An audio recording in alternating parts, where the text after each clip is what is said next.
jangka panjang untuk sebuah perusahaan.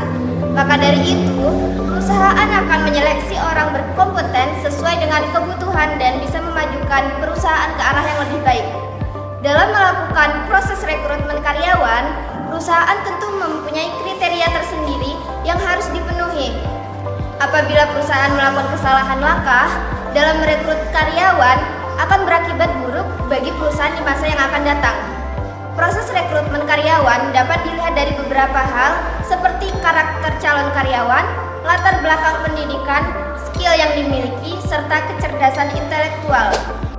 Tunggu dulu. Sebelum membahas lebih jauh tentang rekrutmen, apakah kalian tahu apa rekrutmen itu?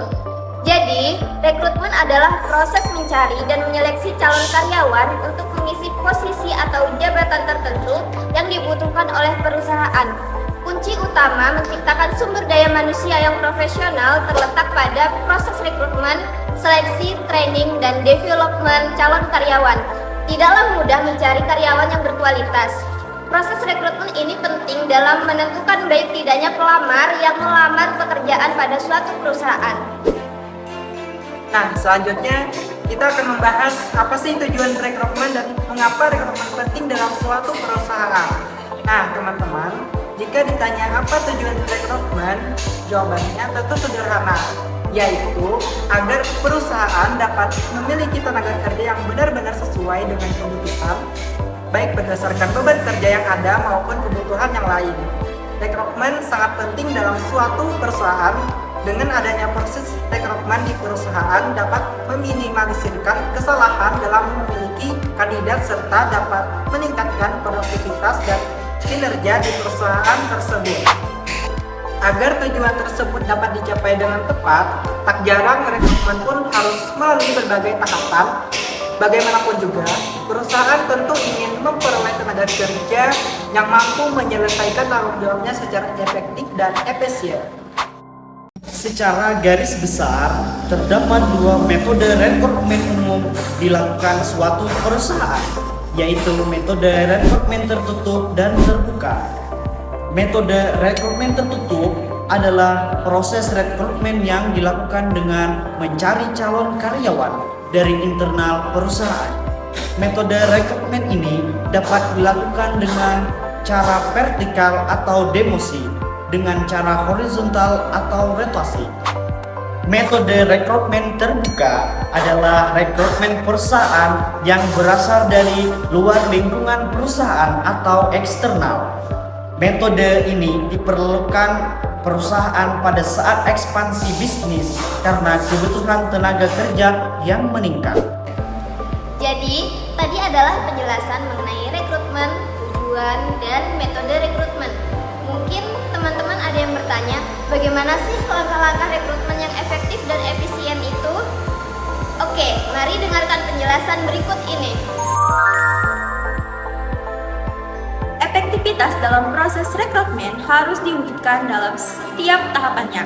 Ada 7 tahap dan strategi rekrutmen karyawan yang biasa dilakukan dalam suatu perusahaan, yaitu sudah pasti perencanaan atau planning merupakan tahap yang penting dalam manajemen. Kita perlu membuat rekrutmen plan yang terdiri dari jumlah tenaga kerja yang dibutuhkan, saluran yang digunakan untuk mencari kerja, timeline wawancara dan seleksi, dan masih banyak lagi. Berikut kita mulai dengan membuat lowongan kerja yang berisi posisi yang dibutuhkan, deskripsi kerja, serta kualifikasi karyawan. Informasi dalam lowongan kerja perlu dibuat sejelas mungkin agar bisa dipahami oleh pelamar. Selain itu, pelamar kerja bisa mengetahui ekspektasi kita terhadap karyawan yang akan direkrut. Setelah menerima lamaran, kita perlu melakukan screening terlebih dahulu sebelum lanjut ke proses berikutnya. Screening ini dibutuhkan informasi seperti latar belakang pendidikan, pekerjaan, dan keahlian yang dimiliki kandidat. Proses seleksi dimulai setelah kita mendapatkan sejumlah kandidat terbaik dari hasil screening. Dalam melakukan wawancara, kita harus memberikan pertanyaan untuk mengenal kandidat lebih dalam.